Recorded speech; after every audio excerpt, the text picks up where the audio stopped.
ವಿಟ್ಲ ಸರಕಾರಿ ಪ್ರಥಮ ದರ್ಜೆ ಕಾಲೇಜು ಹಾಗೂ ಮಂಗಳೂರು ವಿಶ್ವವಿದ್ಯಾಲಯ ವತಿಯಿಂದ ವಿಟ್ಲ ಸರಕಾರಿ ಪ್ರಥಮ ದರ್ಜೆ ಕಾಲೇಜಿನಲ್ಲಿ ನಡೆದ ಮಂಗಳೂರು ವಿಶ್ವವಿದ್ಯಾಲಯ ಅಂತರ್ ಕಾಲೇಜು ಮಹಿಳೆಯರ ಕಬಡ್ಡಿ ಪಂದ್ಯಾಟದಲ್ಲಿ ಆಳ್ವಾಸ್ ಮೂಡುಬಿದಿರೆ ಚಾಂಪಿಯನ್ ಆಗಿ ಹೊರಹೊಮ್ಮಿದೆ.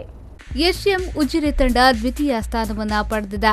ಮಂಗಳೂರು ರಥಬೀದಿ ಸರ್ಕಾರಿ ಪ್ರಥಮ ದರ್ಜೆ ಕಾಲೇಜು ತೃತೀಯ ಸ್ಥಾನ ಪಡೆದರೆ ಆಳ್ವಾಸ್ ಮೂಡುಬಿದಿರೆ ಬಿಪಿಎಡ್ ತಂಡ 4ನೇ ಪ್ರಶಸ್ತಿಯನ್ನು ಪಡೆದುಕೊಂಡಿದೆ. ಫೈನಲ್ನಲ್ಲಿ ಆಳ್ವಾಸ್ ತಂಡ SDM ಉಜಿರೆ ತಂಡವನ್ನು 12-2 ಅಂಕಗಳಿಂದ ಬಗ್ಗು ಬಡಿದು ಚಾಂಪಿಯನ್ ಪಟ್ಟ ಅಲಂಕರಿಸಿದೆ.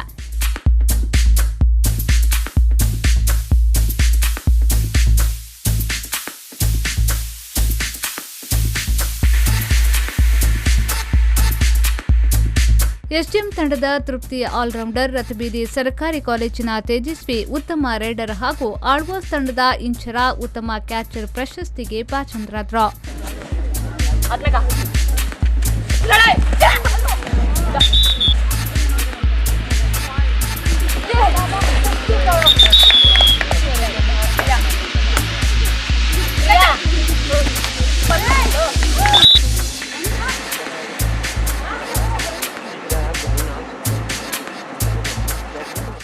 ರಾಷ್ಟ್ರೀಯ ತೀರ್ಪುಗಾರರಾದ ವಿದ್ಯಾಶಂಕರ್, ವಸಂತ್, ಶಿವರಾಮ್ ಎಣೆಕಲ್, ಮಾಧವ ಬಿಕೆ ಹಾಗೂ ದೈಹಿಕ ಶಿಕ್ಷಕರಾದ ಶ್ರೀನಿವಾಸ್, ಸಾಗರ್, ಶಿವಪ್ರಸಾದ್ ಪಿರ್ವಾಯಿ, ಅರವಿಂದ ಪಂದ್ಯಾಟವನ್ನು ನಡೆಸಿಕೊಟ್ರು.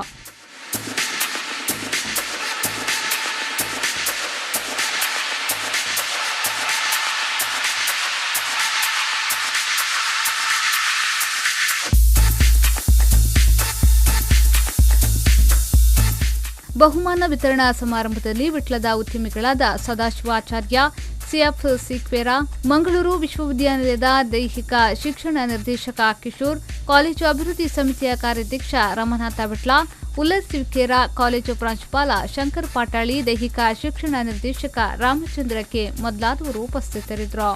ಮಹಮ್ಮದ್ ಅಲಿ, ವಿ4 ನ್ಯೂಸ್ 24/7 ವಿಟ್ಲ.